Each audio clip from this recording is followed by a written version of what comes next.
Et salut tous les amis, c'est CryptoPartage, c'est un plaisir de vous retrouver pour cette nouvelle vidéo d'analyse du 25 février 2022. J'espère que vous portez tous très bien aujourd'hui. Côté crypto, vous le voyez à l'écran, on respire un petit peu. Hier, on va pas se mentir, on n'était pas très bien, avec notamment la Russie qui a commencé à envahir l'Ukraine et les marchés qui ont réagi fortement négativement. Aujourd'hui ça va beaucoup mieux, hier soir on a eu un pump tout simplement avec un Bitcoin qui est donc remonté aux alentours des 38 000 dollars au moment où je tourne la vidéo, plus 8%, l'Ether qui revient aussi aux alentours des 2600 dollars. Et vous le voyez pour les altcoins, c'est aussi très positif aujourd'hui, avec notamment Luna qui imprime plus 23%, 65 dollars. On a aussi FTM qui imprime 16%, 1,57$. Comme d'habitude dans la vidéo, on aura des news, on fera aussi un petit point sur l'analyse technique du BTC et de l'Ether. N'hésitez pas tout de suite à mettre le petit pouce bleu si vous kiffez mon contenu, vous abonner à ma chaîne YouTube et mes différents réseaux sociaux. Et on part tout de suite pour les news. Au niveau des news, on va évidemment encore parler de l'Ukraine. Je vais essayer de faire attention à ça, de ne pas vous saouler tous les jours en rabâchant un petit peu ce que vous pouvez entendre sur les chaînes d'infos principales ou sur les réseaux sociaux, parce que ça va devenir redondant et puis même ça met pas une bonne ambiance. Perso hier, voilà, quand j'ai appris ces news là, quand je me suis fait rafaler un petit peu de news comme ça, comme quoi c'était la guerre, etc., etc., c'est vrai que ça met pas forcément de très bonne humeur. Alors bien sûr, faut pas être aveugle et se cacher la misère du monde, hein, si je puis dire, mais c'est vrai qu'actuellement dans notre position, on peut pas faire grand chose. Donc à quoi ça sert d'être informé H24 sur ces faits là, du moment qu'on peut pas faire grand chose. Je sais pas si c'est utile d'être déprimé. Après je suis pas déprimé, enfin je pense pas qu'il y ait des personnes qui sont déprimées à cause de ça, mais du moment que ça plombe le moral, je suis pas sûr que ça soit quelque chose d'utile. Donc je vais essayer de faire attention dans les ADJ à pas vous rabâcher à chaque fois les mêmes choses, enfin pas les mêmes choses, mais du moins les news en continu qui sont publiées par la presse généraliste. Donc là je vais surtout vous partager des news en lien avec la crypto. Donc notamment Sam Bankman-Fried, donc le fondateur de FTX, qui a offert 25 dollars à chaque Ukrainien sur la plateforme, sur sa plateforme, donc FTX. Chaque Ukrainien qui était inscrit sur sa plateforme, il leur a offert 25 dollars 25 dollars en crypto. Regardez, hop, we just gave 25 dollars to each Ukrainian on FTX. Donc c'est très sympa de sa part. On a aussi Vitalik Buterin qui condamne l'intervention russe en Ukraine. Et Vitalik, donc c'est le fondateur d'Ethereum. Évidemment, c'est très surveillé puisque c'est une personne qui est russe. Il est russo-canadien. Je savais pas qu'il était canadien aussi, puisque en fait il est né en Russie et il a immigré au Canada dans les années 2000. Voilà, il a immigré au Canada avec sa famille en 2000 et il possède donc la double nationalité russo-canadienne. Sa famille a quitté la Russie au moment où Poutine a pris le pouvoir et le père de Buterin étant un opposant aux dirigeants russes. Et donc il a dit que c'est un crime commis contre les peuples russes et ukrainiens. Et dans un autre tweet, il a également rappelé que si la blockchain Ethereum était neutre, lui ne l'était pas en tant que personne. Voilà, il voulait clairement pas mêler son bijou technologique à sa propre personne. Rapidement, je vais quand même essayer de faire le lien avec les news qui sont tombées hier, parce que pour le coup, il y en avait quand même des assez importantes. On a notamment eu l'intervention d'Emmanuel Macron, l'intervention aussi de Joe Biden en fin de soirée. Et c'est vrai que ce qui s'est passé, c'est plutôt une espèce de bottage en touche de la part des présidents, que ce soit Macron ou Joe Biden. Ils n'ont pas vraiment, en tout cas, agi militairement. Ils ont clairement dit qu'ils n'enverraient pas de troupes en Ukraine. Donc ça, c'est le premier point. Donc en gros, de ce que je comprends, c'est que la Russie va pouvoir faire un petit peu ce qu'elle veut en Ukraine. Et donc les États comme l'Europe, du coup les États européens et les pays, l'Amérique ne vont pas donc entrer en guerre militairement contre la Russie. Par contre, après, ils peuvent très bien leur fournir des armes, mais il n'y aura pas de soldats américains ni de soldats français sur le territoire ukrainien. Donc ça, pour moi, c'est une des news les plus importantes, je pense. Donc ça, à mon avis, les marchés l'ont plutôt bien pris, parce que ça veut dire que ça va pas être directement un affrontement en mode guerre mondiale, en mode les soldats européens contre des soldats russes ou des soldats américains contre des soldats russes. Donc ça, je pense que c'est ce qui a peut-être permis aussi le pump en fin de journée sur les marchés US, hein, et aussi sur le Bitcoin. Mais regardez par exemple hier, finalement, malgré la grosse annonce donc de l'invasion, on a eu un pump. Et ça, je vais y revenir aussi d'un point de vue psychologique. Alors je sais plus où j'avais mis le tweet. Je sais pas, bon bref, c'est pas très grave, mais je vous ai mis, je crois, un tweet où justement je vous disais très souvent quand c'est la panique et que tout le monde est d'accord pour dire que ça doit baisser, en général le marché, qu'est-ce qu'il fait? Il aime bien vous prendre à contre-pied, et c'est exactement ce qu'il a fait là. Pareil aussi, vous avez partagé le tweet où on avait les invasions et à chaque fois, le jour de l'invasion, on avait un pump sur les marchés. Et ben encore une fois, hier, ça s'est produit, ça s'est répété. Poursuit avec un petit peu de douceur grâce à Bitcoin, puisque au Salvador, on vient d'ouvrir le tout premier hôpital pour animaux entièrement financé par Bitcoin. Donc le Pets Chivo, c'est le wallet qui est utilisé là-bas pour utiliser vos Bitcoins. Donc le Chivo Pets Hôpital Vétérinario, je vais y arriver. Donc voilà, vous avez quelques images et c'est assez mignon, hein. Je sais pas si vraiment ça ressemble à ça, je pense qu'ils n'ont pas mis des fausses images, mais c'est plutôt joli. Donc merci Bitcoin pour ce bel établissement que du coup permet de financer le Bitcoin au Salvador. Donc le Salvador qui est, je le répète, le premier pays à avoir rendu le Bitcoin comme monnaie officielle sur son sol. On poursuit avec ce petit message que je voulais vous montrer. C'est pas vraiment pour me saucer moi, entre guillemets. Retenez que les mecs qui tweetent aujourd'hui et portent leur couille à faire des calls, à transmettre du savoir et à continuer de charbonner en ces temps sombres sont les meilleurs. Les autres étaient là que quand tout était vert, mais sont disparus actuellement. Alors moi, c'est surtout pour remercier toute la communauté et toutes les personnes qui participent encore, notamment sur le Discord, qui participent encore en commentaire, qui regardent encore mes vidéos.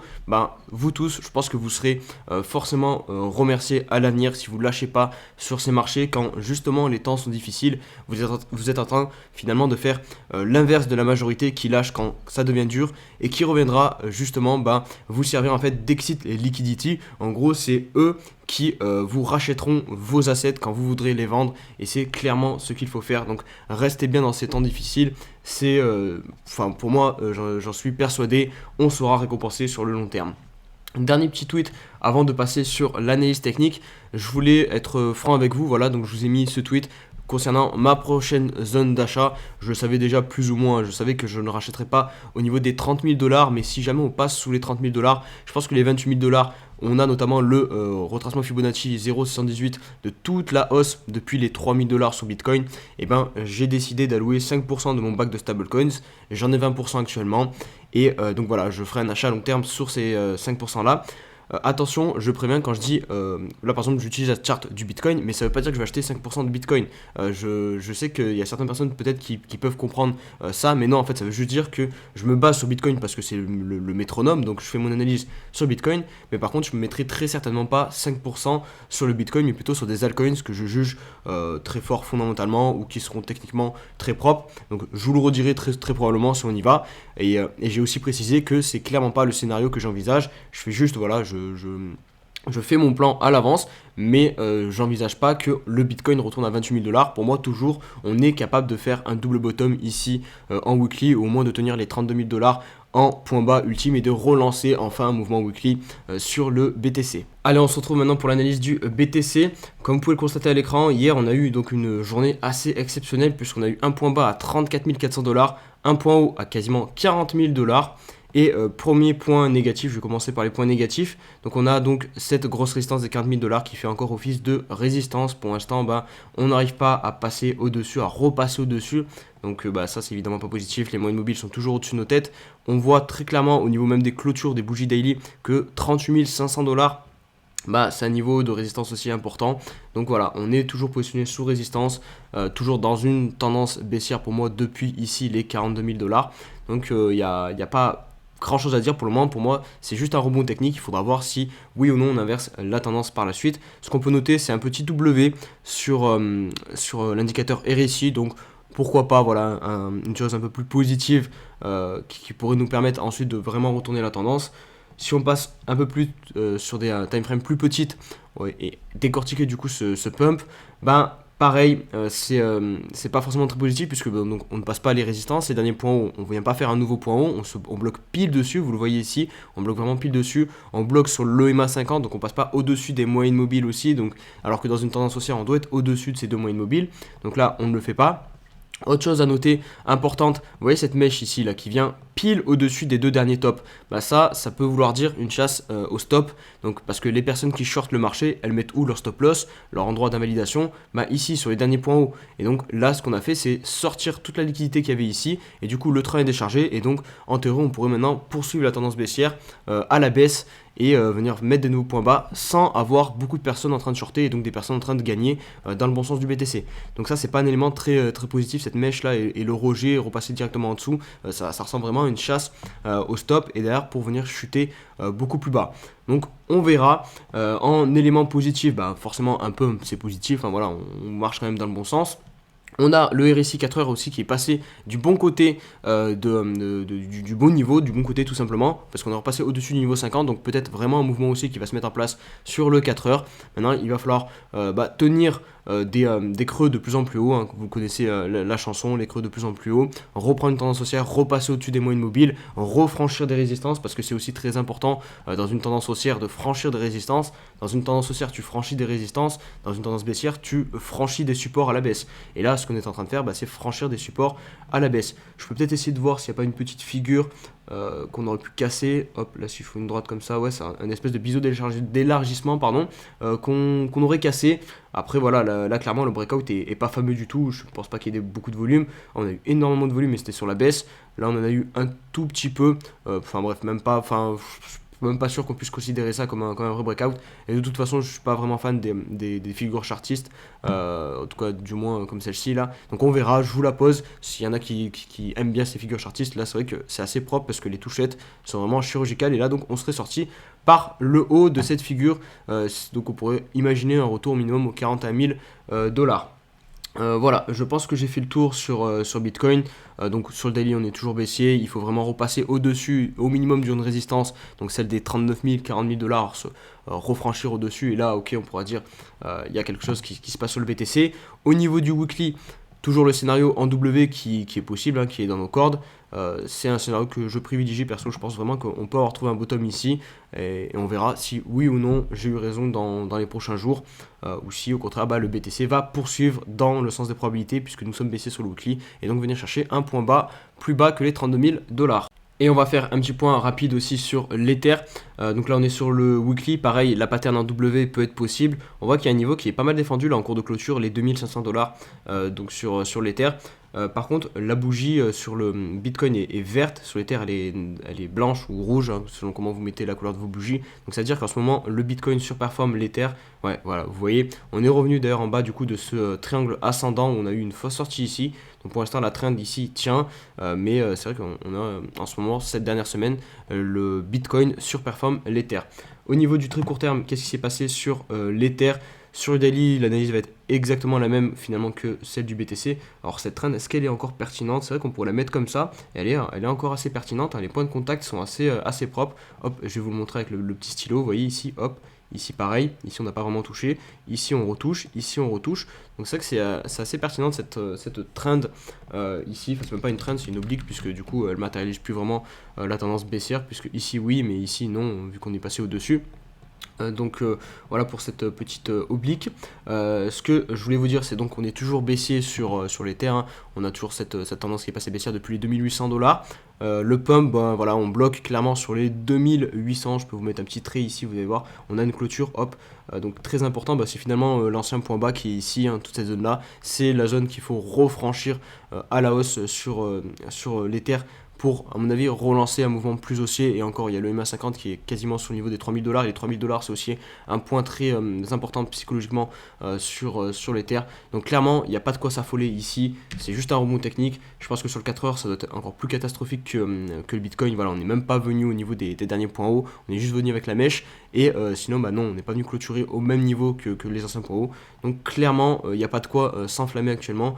Sur l'Ether et même sur le Bitcoin pour l'instant, certes c'est positif, on ne cesse pas dégringoler, on réagit plutôt bien à toutes ces mauvaises news, mais il n'y a pas de reprise haussière, il y a juste un rebond technique et c'est clair et net qu'il faut se méfier parce que en fait le problème des news comme ça, c'est que les retails, bah, ils paniquent. Et qu'est-ce qu'ils font? Ils vendent, ou alors ils se disent je suis trop intelligent, je suis un génie, je vais shorter le marché. Le marché, c'est tellement bearish que ça va partir à la cave. Bitcoin 20 000. Mais le problème, c'est que ça marche pas comme ça et le marché va pas vous faire de cadeaux, que ça soit à la hausse ou à la baisse. Et donc, qu'est-ce qu'il va faire? Et ben, il va vous prendre à contre-pied quand vous êtes persuadé que ça va chuter. Et ben, hop, il va vous sortir exactement ce qu'on a fait sur Bitcoin. Voilà, toutes les personnes qui ont mis leur stop ici en se disant qu'elles étaient tranquilles puisque la Russie commençait à envahir l'Ukraine et que forcément ça allait faire paniquer tout le monde et donc on allait baisser, et ben non, on vous prend un contre-pied et on vient vous sortir et c'est après peut-être qu'on reprend la baisse plus tranquillement. Donc il faut vraiment se méfier. Pour moi là, en tout cas c'est même pas pour moi, enfin c'est techniquement ce n'est qu'un rebond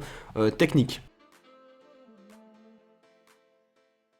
Allez, on se retrouve pour la petite question de l'abonné, et j'ai pas eu de questions spécialement dans la dernière vidéo, j'ai pas mal de commentaires, mais surtout des remarques, et je vais m'attarder sur la remarque de Stéphane qui me dit haha, comme d'habitude les années graphiques s'écrasent encore et encore dans l'actualité, depuis mai 2021 on est bien en bear market. Je voulais juste te montrer du coup la courbe du Bitcoin pour te montrer que non, c'est pas depuis mai 2021 que nous sommes en bear market. Et bear market, ça veut tout et rien dire, puisque un bear market, ça veut dire marché baissier, et on peut être en marché baissier sur le daily et en marché haussier sur le weekly. Et c'est exactement, on était sur ce scénario-là jusqu'à ce point bas perdu, donc pour moi à 43 000 $. Quand on fait un nouveau point bas, on rentre officiellement dans un marché baissier. Et toi, tu dis qu'on est en bear market depuis mai 2021, jusqu'aux dernières nouvelles, quand tu fais un nouveau point haut supérieur au précédent, ce n'est pas un marché baissier puisque c'est une hausse. Tu prends de la valeur comparée à un prix ultérieur ou à l'ATH ultérieur. Donc voilà, il faut quand même mesurer tes propos. Moi je suis pas là, j'ai pas de boule de cristal. Certes, évidemment, l'analyse technique ne peut pas prédire l'avenir, elle peut juste t'aider en fait à établir ton plan et à faire des probabilités. Donc venir cracher comme ça sur l'analyse technique et potentiellement sur le contenu que je fournis, je trouve ça un petit peu malhonnête. Et surtout là pour le coup tu dis un peu n'importe quoi parce que tu vois très clairement qu'on fait un nouveau point haut en novembre 2021, donc ça ne peut pas être un marché baissier. Voilà pour la petite réaction à cette remarque. J'espère que la vidéo vous aura plu les amis. Si c'est le cas, comme d'habitude n'hésitez vraiment pas à mettre le petit pouce bleu, me rejoindre sur tous mes réseaux sociaux, c'est très important, que ce soit Twitter mais aussi Discord pour qu'on puisse échanger tous ensemble. Et on va se dire à demain pour une nouvelle vidéo. Allez, ciao ciao.